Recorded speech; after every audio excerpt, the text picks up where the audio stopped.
The legend episode 101। कहानी अब आगे। चंद्रपुर साम्राज्य, मध्य रात्रि का समय। कहानी की शुरुआत में हम देखते हैं कि मध्य रात्रि का समय हो चुका था और वहां बारिश भी बहुत जोरों से हो रही थी। पर इस भयानक बारिश के बीच एक घोड़ा सीधे आकर राजमहल के सामने खड़ा होता है, जिसके ऊपर से राजकुमार तक्ष नीचे उतरकर डरते हुए राजमहल के अंदर की तरफ दौड़ते हुए जाने लगते हैं। तभी हम देखते हैं कि महल का भीतर का नजारा पूरा अंधकार का माहौल था, पर कुछ दास दादियां मिलकर दीवारों पर लगी मशालों को जलाकर राजमहल के अंदर रोशनी फैला रहे थे। तभी महल के अंदर से किसके चिल्लाकर कुछ कहने की आवाज सुनाई देती है। तक्षराज, सब खत्म हो गया महाराज, सब खत्म हो गया। ये सुनकर महल के अंदर अपने अपने कक्ष में सोए हुए लोग डर के मारे उठकर अपने अपने कक्ष में से एक हाथ में मोमबत्ती पकड़े बाहर निकलने लगते हैं। तभी वहां महाराज वीरेंद्र, जिन्होंने अपने रात्रि वस्त्र पहने थे, वो गुस्से में तक्षराज के पास आकर कहते हैं, महाराज, ये क्या तुम पागल हो गए हो? तक्ष, इतनी रात में तुम चिल्लाकर सबकी नींद क्यों खराब कर रहे हो? ये सुनकर तक्ष फूट फूट कर रोने लगता है। तभी वहां महल के सभी लोग आ जाते हैं। तभी उनमें से सेनापति भानुराज अपने दाएं हाथ में एक मशाल पकड़े तक्ष के पास आकर उसे गुस्से में पूछते हैं, सेनापति भानुराज, तक्ष, तू इतनी रात में शोर क्यों मचा रहा है? ये सुनकर तक्ष अपने पिता को गले लगाते हुए रोने लगता है। तभी वहां राजकुमार रुद्र अपने हाथ में एक मोमबत्ती पकड़े पकड़े वहां आते हैं और तक्ष को रोता देख हैरानी से उसके पास जाकर उसे पूछते हैं, रुद्र, क्या हुआ तक्ष, तुम रो क्यों रहे हो? तभी वहां नंदिनी, दासी मीना और ध्रुवा की मां कल्याणी पहुंचते हैं, जिन्हें देखकर तक्ष नंदिनी के पैर पकड़कर गिड़गिड़ाते हुए कहता है, तक्षराज, मुझे माफ कर देना, मेरी बहन, मुझे माफ कर देना। ये सुनकर नंदिनी अपने पैरों को तक्ष के हाथों से दूर करके कहती है, नंदिनी, ये क्या कर रहे हैं आप? ये देखकर राजकुमार रुद्र गुस्से में तक्ष के गालों पर एक तमाचा जड़कर उसे कहते हैं, रुद्र, तू पागल हो गया है क्या? तभी रुद्र से चाटा खाकर तक्ष रोते हुए रुद्र के हथेली को पकड़कर अपने गाल के पास लाता है और रोते हुए रुद्र से कहता है, तक्षराज, तू मार मुझे, रुद्र तू मार, मैं इसी लायक हूं। ये सुनकर सेनापति भानुराज तक्ष के पास आकर उसे कहते हैं, सेनापति भानुराज, तू ऐसा क्यों कर रहा है? ये सुनकर तक्ष रोते हुए घुटनों के बल बैठकर सबसे कहता है, तक्षराज, उन सब ने उसे मार दिया। ये सुनकर सभी चौंक जाते हैं कि तभी महाराज वीरेंद्र डरते हुए तक्ष से पूछते हैं, महाराज वीरेंद्र, तुम कहना क्या चाहते हो? तक्ष ये सुनकर तक्ष महाराज वीरेंद्र की ओर देखकर रोते हुए उनसे कहता है, तक्षराज, उन्होंने उसे मार दिया। ये सुनकर नंदिनी भी थोड़ी डरने लगती है और वो तक्ष के पास आकर उससे पूछती है, नंदिनी, किसने किसे मार दिया? ये सुनकर तक्ष धीमी आवाज में अपने सामने खड़े सभी लोगों से कहता है, तक्षराज, उन सब ने ध्रुवा को मार दिया। ये सुनकर वहां खड़े सभी चौंक जाते हैं और वहां नंदिनी ये सुनते ही बेहोश होकर नीचे गिरने ही वाली होती है। तभी रुद्र नंदिनी को पकड़ लेता है। ये देखकर सभी दासी और ध्रुवा की मां कल्याणी रोते हुए उनकी ओर जाने लगती हैं। कुछ समय बाद, उस घटना के कुछ समय बाद हम देखते हैं कि वहां नंदिनी अपने कमरे के पलंग के ऊपर बैठकर जोर जोर से ध्रुवा को याद करके रो रही थी और पास ही बैठे सभी दासी उसे संभालने में लगी थी। वहां एक कक्ष में महाराज वीरेंद्र सेनापति भानुराज और रुद्र के सामने तक्ष रोते हुए कहता है, तक्षराज, मैं जो भी कह रहा हूँ महाराज, सब सच कह रहा हूँ। उन जंगली शेरों ने हम पर जानलेवा हमला किया, जिसमें उन्होंने पहले ध्रुवा को पकड़ा और उसे जंगल की ओर ले गए। ये सुनकर महाराज वीरेंद्र गुस्से में तक्ष का गला पकड़ उसे कहते हैं, महाराज वीरेंद्र, इसका मतलब तुम ये कह रहे हो कि वो कुछ मामूली शेरों ने तुम पर हमला किया और ध्रुवा को अपने साथ ले गए? ये सुनकर तक्ष डरते हुए उन्हें कहता है, तक्षराज जी महाराज, ऐसा ही हुआ था। हम जब वहां से लौट ही रहे थे तभी उन शेरों ने हम पर हमला बोल दिया। जिसमें मैं कुछ सोच पाता उन शेरों ने ध्रुवा को जोर से पकड़कर जंगल की ओर ले गए। ये सुनकर महाराज वीरेंद्र गुस्से में तक्ष से कहते हैं, महाराज वीरेंद्र, क्या बकवास बातें कर रहे हो तुम? तक्ष, वो कुछ मामूली शेर ध्रुवा को कैसे ले जा सकते हैं? ये सुनकर तक्ष रोते हुए महाराज वीरेंद्र से कहता है, तक्षराज, मैं सच कह रहा हूँ महाराज। अगर आपको मुझ पर यकीन ना हो तो कल कुछ सैनिकों को शंभू पर्वत की ओर भेज दीजिएगा। देखना, वहां उन्हें जरूर ध्रुवा की लाश मिलेगी। ये सुनकर महाराज वीरेंद्र हैरान हो कुछ सोचने लगते हैं और उसके बाद वो अपने कमरे में उपस्थित सभी लोगों से कहते हैं, महाराज वीरेंद्र, आप सभी इसी वक्त हमारे कमरे से निकल जाए। ये सुन रुद्र महाराज वीरेंद्र के पास जाकर उन्हें कहता है, रुद्र पिताश्री देखिए। तभी रुद्र कुछ और कह पाते महाराज वीरेंद्र गुस्से से चिल्लाते हुए उन्हें कहते हैं, महाराज वीरेंद्र, हमने कहा ना, यहाँ से चले जाए। ये सुनकर वहां खड़े सभी लोग डर जाते हैं और धीरे धीरे सभी लोग वहां से अपने अपने कमरे की ओर चले जाते हैं। तभी कुछ देर बाद उस कमरे से सभी के जाने के बाद महाराज वीरेंद्र घुटनों के बल बैठकर जोर से चिल्लाकर अपने अंदर के गुस्से को निकालने लगते हैं। अवतार द लेजेंड एपिसोड 102। कहानी अब आगे। चंद्रपुर साम्राज्य। रात के समय। कहानी की शुरुआत में हम देखते हैं कि राजमहल में ध्रुवा के मौत के खबर से सबके मन में दुख के भाव दिख रहे थे। वहां नंदिनी रोती हुई ध्रुवा की मां को, जो कि खुद भी रो रही थी, उन्हें वो कहती है, नंदिनी मां, देखिए ना, वो सब कैसे यहाँ झूठ फैला रहे हैं। ध्रुवा मरा नहीं है, मैं अब भी उसके सांसों को महसूस कर सकती हूँ। आप सब समझ क्यों नहीं रहे? ये सुनकर कल्याणी, ध्रुवा की मां, भी रीती हुई नंदिनी से कहती है, कल्याणी, तू रो मत मेरी बच्ची, ध्रुवा ठीक है, वो कल सुबह सुबह आ जाएगा। ये सुनकर नंदिनी रोती हुई कल्याणी को गले लगा लेती है और फिर से जोर जोर से रोने लगती है। वहां महल के हर कक्ष में से ध्रुवा के लिए आंसू निकल रहे थे, पर अपने कक्ष के आसन में बैठकर रुद्र मन ही मन गुस्से में कहता है, रुद्र, आंसू उस बज्जात के लिए आंसू, अच्छा हुआ साला मर गया, बड़ा आया था सबका दिल जीतने। ये कहकर वो अपने बैठे हुए आसन पर से उठकर अपने खिड़की के जरिए आसमान में उठे काले बादलों को देखकर मन ही मन हंसते हुए कहता है, रुद्र, ये रात तेरे मौत के नाम, ध्रुवा तेरे मौत के नाम। वहां हम देखते हैं कि तक्ष अपने कक्ष के स्नानघर में खुद के शरीर में लगे खून को साफ करते हुए रोने लगता है और एक कोने में जाकर डरते हुए कहता है, तक्ष, ये मैंने क्या किया? मैंने अपने ही हाथों से ध्रुवा को मार दिया, जो कि मेरे लिए मेरा छोटा भाई की तरह था। तभी वो खुद के मुंह पर चाटा जड़ते हुए रोने लगता है और पागलों की तरह कहता है, तक्ष नहीं, ध्रुवा नहीं, तुम्हारा ये बलिदान बेकार नहीं जाएगा। मैं तुमसे वादा करता हूँ कि मैं उस महाराज को मार दूंगा जिसके दास बनकर तुम मारे गए। कुछ देर सोचने के बाद देखना ध्रुवा, मैं जब इस साम्राज्य का राजा बन जाऊंगा तब मैं तुम्हारा एक मूर्ति बनाऊंगा और इस राज्य के बाहर तुम्हारे नाम का मंदिर बनाऊंगा। ये कहकर तक्ष जोर जोर से हंसने लगता है। सुबह का समय। शंभू पर्वत। वहां हम देखते हैं कि सुबह सुबह चंद्रपुर के महाराज वीरेंद्र, सेनापति भानुराज, राजकुमार तक्षराज और राजकुमार रुद्र अपने रथों के साथ वहां उस पर्वत में पहुंचे थे। जहां उस पर्वत पर उनके सभी सैनिक जंगल के अंदर घुसकर हर तरफ ध्रुवा की लाश को ढूंढ रहे थे। तभी राजकुमार रुद्र तक्ष से पूछते हैं, रुद्र, क्या तुम्हें पक्का यकीन है तक्ष की इसी जगह तुम पर हमला हुआ था? ये सुनकर तक्ष मन ही मन डरते हुए राजकुमार रुद्र से कहता है, तक्ष जी, राजकुमार, मुझे पक्का तो यकीन नहीं है, पर लगभग यही जगह थी जिसमें उन शेरों ने हम पर हमला किया था।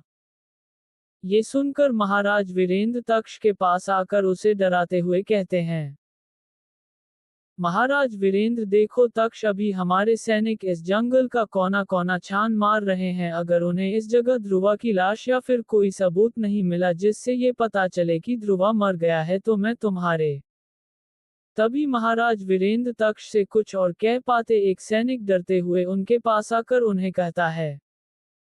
कमल सैनिक महाराज महाराज। ये सुनकर सभी की नजर उस सैनिक के ऊपर आती है, जिसके बाद सेनापति भानुराज उस सैनिक के पास आकर उससे पूछते हैं। सेनापति भानुराज क्या हुआ, तुम डरे हुए क्यों हो? ये सुनकर वो सैनिक डरते हुए सबसे कहता है। कमल मुझे उस झाड़ियों में से कुछ मिला है। ये सुनकर वो सभी उस सैनिक के पीछे पीछे जाने लगते, पर कुछ दूर जाने के बाद अचानक उन सभी को एक अजीब सी बास आने लगती है, जिसे सूंघकर सभी को अचानक उल्टी आने लगती है।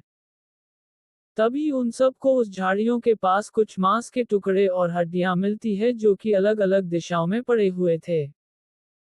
ये देखकर महाराज वीरेंद्र वहां से दूर अपने रथ की ओर चले जाते हैं और पास ही बैठकर उल्टियां करने लगते हैं।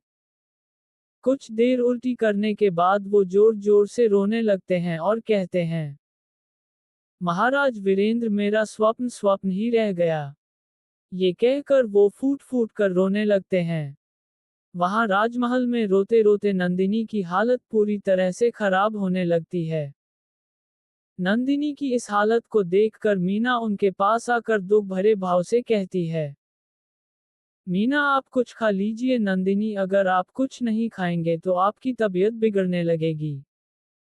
ये सुनकर नंदिनी अपने चेहरे पर बिना कोई भाव दिखाए उसे कहते हैं। नंदिनी जब तक वो मेरे पास नहीं आते मैं कुछ भी नहीं खाऊंगी। ये सुनकर मीना नंदिनी के पैर पकड़कर फूट फूट कर रोने लगती है। तभी नंदिनी मीना से कहती है। नंदिनी सब कह रहे हैं कि वो मर गए हैं, पर मेरा मन मुझसे ये बार बार कह रही है कि ध्रुवा अभी भी जिंदा है, वो मरे नहीं हैं। हरिरामपुर। हरिरामपुर एक गांव का नाम है। ये गांव चंद्रपुर साम्राज्य के दक्षिणी दिशा की ओर वास करता है, जिसके पास ही से गंगा नदी बहती है। दृश्य। वहां हम देखते हैं कि गांव के हर तरफ लोग सुबह सुबह अपने कामों में लगे हुए थे। कोई अगर अपने गायों को घास खिलाने मैदान की ओर ले जा रहा था, तो कोई अपने खेती के काम से अपने बैलों के साथ अपने घर से निकल रहा था। वहां छोटे बच्चे अपने अपने मनगढ़ंत खेलों में लगे थे। सभी गांव के महिलाएं अपने रसोई काम में व्यस्त थे, पर वहां कुछ महिलाएं नदी के पास नहा रहे थे कि तभी उनमें से एक औरत अपने पास नहाती हुई औरतों से कहती है। चीरा ए सुनती हो, कल मेरे पति कह रहे थे कि आज से कुछ दिन बाद होने वाले शिव मेला में वो मुझे एक सोने का हार देने वाले हैं। ये सुनकर उनके पास खड़ी एक औरत उन्हें कहती है। देवी ये तू फेंक मत, पिछली बार भी तूने यही कही थी कि तेरा पति तेरे लिए वो कर देगा ये कर देगा, पर क्या हुआ, कुछ नहीं। ये सुनकर वहां की सभी महिलाएं हंसने लगती हैं कि तभी एक महिला चुप होकर दूर की तरफ पानी के ऊपर कुछ देखती है, जिसे देखकर वो डरते हुए उस तरफ इशारा करते हुए अपने पास खड़ी सभी महिलाओं से कहती है। चीरा ए वो देखो। ये सुनकर वहां खड़ी सभी महिलाएं डर जाती हैं और अपने पीछे की ओर देखते हैं, जहां उन्हें वहां से कुछ दूर पानी के ऊपर किसी की लाश दिखती है। अवतार द लेजेंड एपिसोड 103। कहानी अब आगे। हरिरामपुर सुबह का समय। कहानी की शुरुआत में हम देखते हैं कि नदी के तट पर नहाती हुई सभी महिला दूर उस पानी में तैर रही लाश को देखकर डर जाती हैं और उनमें से एक उस नदी से बाहर निकलकर वहां से कुछ दूर खड़े कुछ किसानों के पास जाकर कहती है। श्वेता और श्यामा मोहित। ये सुनकर वहां खेती कर रहे वो दो किसान उस महिला की ओर देखते हैं, तभी उनमें से एक किसान उस महिला से कहता है। श्याम अरे मौसी तुम इतने डरी हुई यहाँ क्या कर रही हो? ये सुनकर वो महिला डरती हुई उस किसान से कहती है। श्वेता श्याम मोहित नदी की तरफ जल्दी जाओ जाओ। ये सुनकर दूसरा किसान उन्हें कहता है। मोहित ए मौसी पगला गई हो का, वहां हमारी बहनें मौसी नहा रही हैं और तुम कह रही हो कि जाओ। ये सुनकर श्वेता गुस्से में उनसे कहती है। श्वेता है भगवान कैसे मंद बुद्धि हो तुम दोनों, अरे नदी के तट के पास किसी की लाश तैर रही है, जाओ। ये सुनकर वो दोनों डर जाते हैं और उनमें से एक उन्हें कहता है। श्याम मौसी क्या बात कर रही हो? ये कहकर वो दोनों उस महिला के पीछे पीछे नदी के पास पहुंचते हैं, जहां वो देखते हैं कि सच में एक लाश जैसी दिखने वाली चीज नदी में तैर रही थी, जिसे देखकर वो दोनों किसान नदी में कूदकर वहां उस लाश की ओर जाने लगते हैं। वहां हम देखते हैं कि कुछ 5-10 साल उम्र के बच्चे एक बड़े से आम के पेड़ के पास खड़े होकर कुछ पके हुए आम की ओर देख रहे थे। तभी उनमें से एक बच्चा अपने कोमल स्वर में अपने पास खड़े दूसरे बच्चों से कहता है, केतन, अभी इस आम को तो केवल अनन्या दीदी ही ला सकती हैं। ये कहकर वो सभी छोटे बच्चे अपने गांव के भीतर की ओर दौड़ते हुए जाने लगते हैं।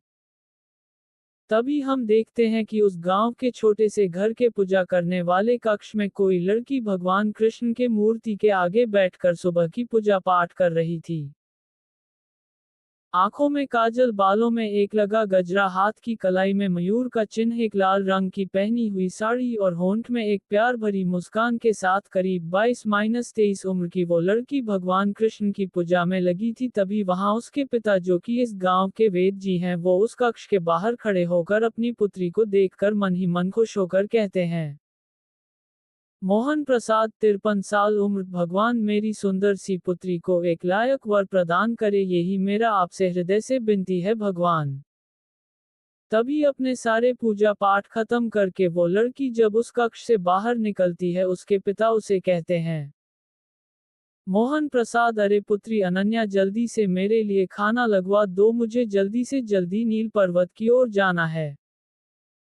ये सुनकर अनन्या मुस्कुराती हुई अपने पिता के लिए थाली में पूरी, आलू की सब्जी, खीर और दाल को सजाकर रख देती है और उनके बैठे हुए स्थान के आगे रखकर निराश भरे चेहरे से अपने पिता से पूछती है, अनन्या पिताजी, क्या आज के मेरू के दिन भी आप बाहर ही रहेंगे?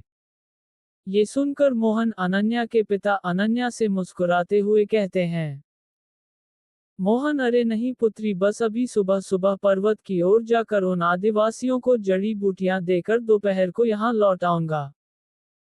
ये सुनकर अनन्या मुस्कुराती हुई अपने पिता से कहती है, अनन्या, हाँ हाँ पिताजी, मुझे सब पता है, आप कब आएंगे? पिछली बार जब गए थे तो रात में जाकर लौटे थे, तब जब आप यहाँ से रात में ही निकले थे।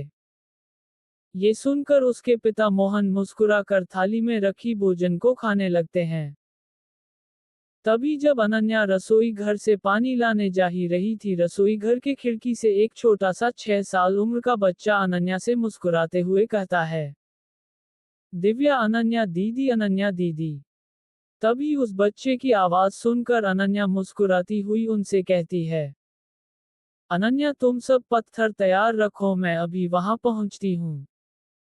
इसके बाद हम देखते हैं कि अनन्या उस बड़े से आम के पेड़ के आगे खड़ी होकर उन बच्चों से कुछ छोटे पत्थर लेकर पेड़ में लगी उन पक्के आम की तरफ फेंकती है, जिससे वो पत्थर जाकर उन आम से टकराती है, जिसके बाद वो आम नीचे आकर गिरती है, जिसे देखकर सभी बच्चे उस गिरे हुए आम की ओर भागते लगते हैं। तभी वहां वो छोटी सी लड़की दिव्या आकर मुस्कुराती हुई अनन्या से कहती है, दिव्या, मुझे पता था कि आप ही उस आम को तोड़ सकती थी। तभी उस पेड़ के एक डाली के ऊपर एक कौवा आकर बैठ जाता है और कांव कांव करके आवाज करने लगता है, जिसे सुनकर उनमें से एक छोटा लड़का अनन्या से कहता है, राम दीदी, कौवा अगर जोर से कांव कांव करके चिल्लाने लगे तो इसका मतलब क्या होता है? ये सुनकर अनन्या मुस्कुराती हुई उन सभी से कहती है, अनन्या, कौआ हमारे शनि देव जी का वाहन है और कौआ अगर जोर जोर से कांव कांव करे तो समझ जाना कि तुम्हारे घर कोई नया अतिथि आने वाला है। तभी सब बच्चे और अनन्या देखते हैं कि 4 गांव के लोग एक आदमी को पकड़कर गांव के अंदर ले जाते हैं, जिनके पीछे पीछे कई गांव के लोग भी उनके साथ गांव के अंदर जा रहे थे। वहां हम देखते हैं कि वेद जी मोहन जब अपने घर से बाहर निकल ही रहे थे, तभी वहां वो गांव वाले पहुंचकर उस आदमी को उनके घर के भीतर ले जाते हैं। तभी वहां वेद जी के घर के आगे गांव वालों की भीड़ जम चुकी थी और बाहर अनन्या हैरान होकर उन बच्चों के साथ खड़ी होकर ये सब देख रहे। अवतार द लेजेंड एपिसोड 104। कहानी अब आगे। हरिरामपुर, सुबह का समय। कहानी की शुरुआत में हम देखते हैं कि गांव के वेद जी के घर के सामने गांव वालों की भीड़ जम चुकी थी और गांव के कुछ लोग ध्रुवा को चारों तरफ से पकड़कर वेद जी के घर के स्वास्थ्य कक्ष में ले जाकर एक लकड़ी के बने एक पलंग के ऊपर लेटा देते हैं। ये देखकर वेद जी हैरान होकर उस कक्ष के अंदर आकर वहां खड़े सभी लोगों को गुस्से में कहते हैं, वेद जी मोहन, अरे क्या हुआ, तुम सब इस लाश को यहाँ क्यों ले आए हो? ये सुनकर वहां खड़ा एक आदमी वेद जी से कहता है, मोहित वेद जी, ये मरा नहीं है, ये अब तक जिंदा है। ये सुनकर वेद जी मोहन हैरान होकर ध्रुवा, जो कि लाश की भांति उस पलंग पर लेटा था, उसके दाएं हाथ की कलाई को पकड़कर कुछ देर सोचने के बाद वेद जी मोहन अचानक डर के मारे ध्रुवा के हाथ को नीचे गिराकर वहां खड़े सभी लोगों से कहते हैं, वेद जी मोहन, दया करके इस कक्ष से बाहर चले जाएं। तभी वहां अपने सामने खड़ी भीड़ को हटाते हुए अनन्या अपने घर के भीतर चली आती है कि तभी अनन्या को देख उसके पिता वेद जी मोहन उसे हड़बड़ाते हुए कहते हैं, वेद जी मोहन, अनन्या यहाँ आओ बेटी, और आप सभी से मेरी विनती है कि दया करके यहाँ उपस्थित सभी लोग इस कक्ष के बाहर चले जाएं। ये सुनकर वहां खड़े सभी लोग उस कक्ष के बाहर खड़े हो जाते हैं। तभी वेद जी मोहन और उनकी पुत्री अनन्या मिलकर ध्रुवा की देखभाल करने लगते हैं। कुछ देर बाद जब उस कक्ष से वेद जी मोहन बाहर निकलते हैं, उन्हें देखकर सभी गांव वाले उनकी तरफ आने लगते हैं। तभी उनमें से एक आदमी आगे आकर उन्हें पूछता है, कृष्णा, वेद जी क्या हुआ, वो आदमी बच तो जाएगा ना? ये सुनकर वेद जी मोहन उन सब से पूछते हैं, वेद जी मोहन, ठीक है, आप सभी के सवालों का जवाब मैं दूंगा, पर ये बताइए कि उस आदमी को किसने यहाँ लाया? ये सुनकर उस भीड़ में से एक आदमी बाहर निकलकर वेद जी मोहन के सामने खड़ा होकर उन्हें कहता है, मोहित जी, वेद जी, उस आदमी को हम ही यहाँ लेकर आए हैं। ये सुनकर वेद जी उन सब से कहते हैं, वेद जी मोहन, देखिए, वो अभी के लिए ठीक चुका है, पर कुछ बातें हैं जो कि हमें आप सभी से कहना है। ये सुनकर वहां खड़े सभी लोग वेद जी की तरफ बड़े हैरानी से देखने लगते हैं। तभी वेद जी उन सब से कहते हैं, वेद जी मोहन, देखा जाए तो जिस आदमी को आप सभी यहाँ लाए हैं, उसके शरीर में अनगिनत तलवारों के चोट के निशान दिख रहे थे, जिससे ये पता चलता है कि इसके कई सारे दुश्मन हैं जिन्होंने इसके ऊपर घातक और जानलेवा हमला किया था। ये सुनकर गांव वालों में से एक आगे आकर उनसे कहता है, हरी, मतलब उसके दुश्मनों ने मिलकर इसके ऊपर हमला किया और उसे मरा समझकर उसे नदी में बहा दिया होगा। ये सुनकर वेद जी मोहन उनसे कहते हैं, वेद जी मोहन, हाँ, ये भी हो सकता है, पर एक और बात है कि ये कोई मामूली इंसान नहीं है, इसके ऊपर लगभग 30-40 लोगों ने हमला किया होगा। ये सुनकर वहां खड़े सभी लोग हैरान होकर एक दूसरे से बातें करने लगते हैं। तभी वेद जी मोहन उनसे कहते हैं, वेद जी मोहन, उसके शरीर से पता चलता है कि ये कोई योद्धा या फिर कोई राजा है। उन्होंने जब इसे पानी में फेंका होगा तब इसका सर उस नदी के किसी पत्थर से जा टकराया होगा, इसीलिए उसके सर के पीछे एक गहरी चोट लगी है। ये सुनकर उनमें से एक आदमी वेद जी मोहन से पूछता है, हरी, क्या वो अभी भी जिंदा है? ये सुनकर वेद जी मोहन एक गहरी सांस छोड़कर उन सब से कहते हैं, वेद जी मोहन, बात हैरान करने वाली है, क्योंकि इतने गहरे घावों और साथ ही सर पर चोट के बावजूद वो अभी भी सांस ले रहा है। ये खुद में ही एक चमत्कार से कम नहीं है, और इसका दो कारण हो सकता है कि वो नहीं चाहता कि वो खुद मरे। और तभी सामने खड़ा एक छोटा सा लड़का उनसे पूछता है, कोटी और दूसरा? ये सुनकर वेद जी मोहन गंभीर स्वर में कहते हैं, वेद जी मोहन, और दूसरा कि खुद महादेव नहीं चाहते कि वो मरे। ये सुनकर वहां खड़े सभी लोग हाथ जोड़कर महादेव का नाम लेते हैं। तभी वहां हम देखते हैं कि उस कक्ष के अंदर अनन्या ध्रुवा के घावों के ऊपर किसी चीज का लेप लगा रही थी, जहां उसे ध्रुवा के गले पर सूर्य का चिन्ह वाला ताबीज दिखता है। चंद्रपुर साम्राज्य। वहां हम देखते हैं कि तक्ष फिर से अपने कमरे में बैठकर डरते हुए अपने कुछ पुराने यादों को याद कर रहा था। यादें रक्तरात्रि। ये उस समय की यादें थी जब तक्ष ध्रुवा को पहाड़ से ढकेल देता है, जिससे ध्रुवा तेजी से पहाड़ की खाई की तरफ गिरने लगता है और नीचे के अंधकार में कहीं खो जाता है। ये देखकर तक्ष उस खाई से अपने कदमों को पीछे कर लेता है, रोते हुए एक पत्थर के ऊपर बैठ जाता है। तभी वो रोते हुए मन ही मन कहता है, तक्षराज, ये क्या हुआ यहाँ? मैंने मेरे भाई ध्रुवा को खोया और वहां उस शैतान ने अपने बेटे को खोया। अगर उसे ये खबर मिल गया तो वो मुझे बीच से ही चीर देगा। तभी तक्ष अपने पास खड़े एक सैनिक से कहता है, तक्षराज नूर, तुम जाओ और इन लाशों को ठिकाने लगा दो और देखो कि इन सैनिकों में से कोई एक ऐसा सैनिक चुनो जिसका कद कम से कम 6 फीट का हो और शरीर बहुत तगड़ा हो।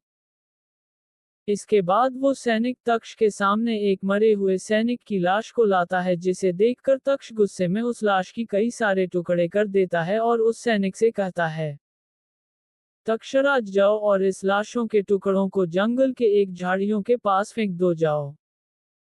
ये सुनकर वो सैनिक डरते हुए उन लाशों के टुकड़ों को वहां से कहीं दूर ले जाता है। अवतार द लेजेंड एपिसोड 105। एक दिन बाद, चंद्रपुर साम्राज्य, सुबह का समय। कहानी की शुरुआत में हम देखते हैं कि चंद्रपुर साम्राज्य में ध्रुवा के मौत से हर जगह उसके नाम का मातम मनाया जा रहा होता है। हर जगह लोग दुख में डूबे हुए थे। वहां का माहौल मानो ऐसा था कि जैसे ध्रुवा उनका कोई अपना परिवार का सदस्य हो, जिसे खोने के बाद वो समझ पा रहे हैं कि आखिर उनके जीवन में ध्रुवा की अहमियत क्या है। तभी हम देखते हैं कि राजमहल के अंदर से नंदिनी के साथ मीना और ध्रुवा की मां कल्याणी निराश भरे चेहरे के साथ बाहर निकलती हैं। वहां हम देखते हैं कि नंदिनी के माथे पर से सिंदूर मिट चुकी थी और बदन पर केवल सफेद रंग की साड़ी पहनी हुई थी। नंदिनी के निराश भरे चेहरे को देखकर ये साफ तौर पर पता चल रहा था कि वो भीतर से पूरी तरह से टूट चुकी थी। मीना नंदिनी की हालत देखकर वो भी रोने लग रही थी। वहां कल्याणी, ध्रुवा की मां के आंखों के सामने ध्रुवा का पूरा बचपन आ रहा था, जिसे याद करके वो भी भीतर ही भीतर टूट चुकी थी। तभी वहां हम देखते हैं कि भोला अपने हाथ में एक मटकी पकड़े, शरीर में सफेद रंग का वस्त्र पहने राजमहल से बाहर निकलता है, जिसके पीछे पीछे राजमहल से कुछ लोग ध्रुवा की अर्थी पकड़े वहां से निकल रहे थे। वहां अपने कक्ष में से राजकुमार रुद्र एक हाथ में मदिरा का गिलास पकड़े मुस्कुराते हुए खिड़की से बाहर का नजारा देख रहा था।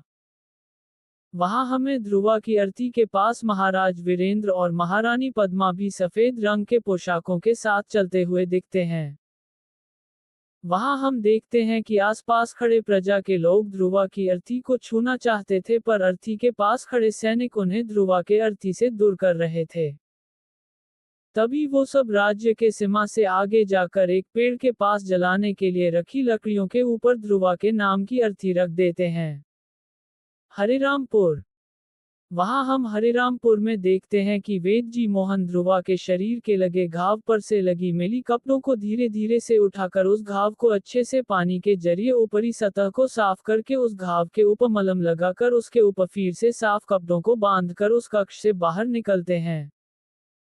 तभी हरे रंग की साड़ी पहनी अनन्या उनके पास आकर उन्हें पूछती है, अनन्या पिताश्री, क्या वो सच में जिंदा है? क्योंकि कि आज को मिलाकर पूरे 2 दिन हो गए हैं पर वो अभी तक उठ नहीं रहा। ये सुनकर वेद जी मोहन कुछ सोचकर अनन्या से मुस्कुराते हुए कहते हैं, वेद जी मोहन, हाँ वो जिंदा है, देखो वो सांस भी ले रहा है। ये सुनकर अनन्या अपने पिता से पूछती है, अनन्या, पर वो उठ क्यों नहीं रहा? ये सुनकर वेद जी मोहन अनन्या से कहते हैं, वेद जी मोहन, असल में उसके सर के ऊपर किसी तरह की चोट के वजह से उसकी चेतना शक्ति अभी तक जागृत नहीं हुआ है, पर अगर उसके दिमाग में कोई भी हलचल हो जाती है तो वो होश में आ सकता है। ये कहकर वो अपने घर से एक पोटली के साथ बाहर निकलते हैं। वहां हम देखते हैं कि गांव वाले अपने अपने सुबह की दैनिक काम में लगे थे कि तभी गांव के अंदर कुछ डाकुओं का दल अपने अपने घोड़े पर बैठकर आते हैं, जिसे देख गांव वाले डर के मारे अपने घरों के अंदर घुस जाते हैं और अंदर से दरवाजों को बंद कर देते हैं। तभी वो सभी डाकू अपने अपने घोड़े से उतरकर सन्नाटे से भरे गांव की तरफ देखने लगते हैं। तभी उनमें से एक डाकू आगे आकर अपने साथी डाकुओं से हंसते हुए कहता है, वगैरह ये क्या हुआ, हम क्या एक दिन पहले यहाँ आए, ये सब तो हमें देखकर ही डर के मारे यहाँ से भागने लगे। ये कहकर वगैरह का एक साथी आगे आकर चिल्लाते हुए गांव वालों से कहता है, कालिया सुनो गांव वालों, अगर अपनी जान बचाना चाहते हो तो तुम्हारे लिए अच्छा होगा कि अपने अपने घरों से बाहर निकलकर यहाँ आ जाओ और हमें घर के अंदर जाने दो, जिससे हम जितना तुमसे कर ले सकते हैं हम लेंगे और तुम्हें जिंदा जाने देंगे।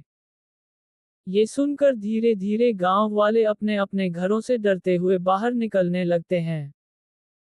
उन्हें देखकर हंसते हुए बगीरा, जो कि इन डाकू दल का सरदार है, वो हंसते हुए सभी से कहता है, वगैरह क्या बात है, मानना पड़ेगा कि तुम सभी के दिलों में डर है कि क्या ये डाकू हमें मार तो नहीं देगा। सच कहूं तो मुझे यही डर सबसे अच्छा लगता है कि किस तरह तुम सब हमसे डरते हो, क्योंकि कि याद है ना कुछ दिन पहले कैसे एक लड़के ने हमारे खिलाफ चाल चली, जिससे हुआ क्या ये तुम सब जानते हो।